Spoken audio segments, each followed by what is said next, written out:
আসসালামু আলাইকুম রহমতুল্লাহ। New TV Bangla নিউজে আপনাদের সবাইকে স্বাগত জানাচ্ছি। আজ 6 জুলাই 2026, সাথেই থাকছি আমি নুরাজিলা। গত 2 জুলাই থেকে বার্মা তথা মিয়ানমার সেনাবাহিনীর পক্ষ থেকে আরাকানের বিভিন্ন এলাকায় তীব্র হামলা চালানো হচ্ছে। বসিদং, মংডু, বলিবাজার ও নাগকুড়া পর্যন্ত বিভিন্ন এলাকায় স্থলবাহিনীর পাশাপাশি হেলিকপ্টার এবং জেট বিমান ব্যবহার করে এই হামলা চালানো হচ্ছে। আরাকানের স্থায়ী বাসিন্দা এবং আমাদের রোহিঙ্গা জাতির যারা এখনও সেখানে অবস্থান করছেন তাদের কাছ থেকে পাওয়া তথ্য অনুযায়ী জানা যাচ্ছে যে মিয়ানমার সেনাবাহিনী এখন সেখানে মগ বা আরাকান আর্মির এর বিরুদ্ধে ব্যাপক ও জোরদার অভিযান চালাচ্ছে। এই সংঘর্ষের কারণে সেখানে অবস্থানরত আমাদের রোহিঙ্গা জনগোষ্ঠী চরম আতঙ্কের মধ্যে দিন কাটাচ্ছেন। সেখানে সাধারণ মানুষের নিরাপত্তা, জীবনধারণ ও খাদ্যের তীব্র সংকট দেখা দিয়েছে। সেনাবাহিনীর বোমাবর্ষণে সাধারণ রোহিঙ্গা নাগরিক ও পাবলিক মারা যাচ্ছেন।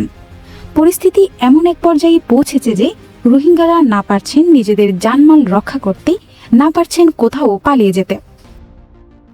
অন্যদিকে বাংলাদেশের সীমান্তও সম্পূর্ণ বন্ধ রয়েছে।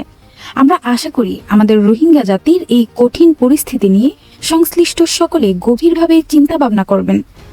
এর পাশাপাশি আরেকটি গুরুত্বপূর্ণ বিষয় হল রোহিঙ্গা সলিডারিটি অর্গানাইজেশন RSO, যা আমাদের একটি অত্যন্ত পুরনো সংগঠন। বর্তমানে আমাদের রোহিঙ্গা জাতির কল্যাণে যতগুলো সংগঠন কাজ করছে তার বেশিরভাগই কিন্তু RSO এর হাত ধরে বা RSO এর অনুপ্রেরণায় পরবর্তীতে গঠিত হয়েছে।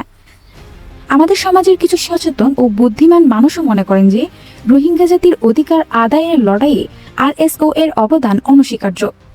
RSO কে অনুসরণ করেই পরবর্তীতে অন্যান্য সংগঠনের সৃষ্টি হয়েছে এবং RSO ও বিভিন্ন সময়ে অন্য সংগঠনগুলোকে নানাভাবে সহযোগিতা করেছে।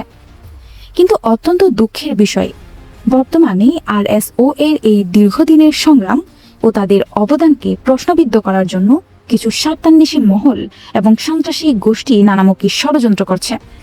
তারা RSO এর নাম ব্যবহার করে বিভিন্ন অপকর্ম ও কুন্দল সৃষ্টি করার চেষ্টা করছে, যাতে সংগঠনের সিনিয়র ও দায়িত্বশীল নেতৃবৃন্দকে কোণঠাসা করা যায় এবং তাদের পরিকল্পনা নস্যাৎ করা যায়। আমাদের এই রোহিঙ্গা জাতির এই বিষয়টি গভীরভাবে বুঝতে হবে। যে সংগঠনটি আমাদের অধিকারের কথা বলে তার ভেতরে কিছু ভুল ত্রুটি থাকতে পারে, কিন্তু তার মানে এই নয় যে আমরা নিজেদের ভেতরের কোন্দলের কারণে পুরো সংগঠনটিকে মিটিয়ে দেব। যদি আমরা তা করি তবে সেটি হবে নিজের পায়ে নিজে কুড়াল মারার মতো।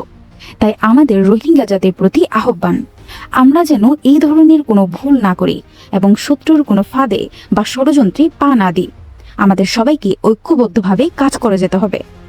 আমাদের রোহিঙ্গা সমাজের আরেকটি বড় সমস্যা হলো অনেকেই কেবল ব্যক্তিগত স্বার্থ বা অর্থের বিনিময়ে কাজ করতে চান, যা আমাদের সামগ্রিক অগ্রযাত্রাকে ব্যাহত করছে। কোনো সঠিক লক্ষ্য বা আদর্শ ছাড়া কেবল অর্থের লোভে জাতির কাজ করা সম্ভব নয়। অর্থ না পেলেও আমাদের জাতির কথা ভাবতে হবে, ফিকির করতে হবে। অনেকে আবার সামান্য স্বার্থের জন্য নিজের সমাজ বা সংগঠনের ক্ষতি করতেও দ্বিধাবোধ করছেন না। এই মানসিকতা থেকে আমাদের বের হয়ে আসতে হবে। আশা করি আমাদের রোহিঙ্গা সমাজ এই সমস্ত বিষয় নিয়ে সচেতন হবেন। আজকের মতো খবর এখানেই শেষ করছি। আসসালামু আলাইকুম ওয়া রাহমাতুল্লাহ।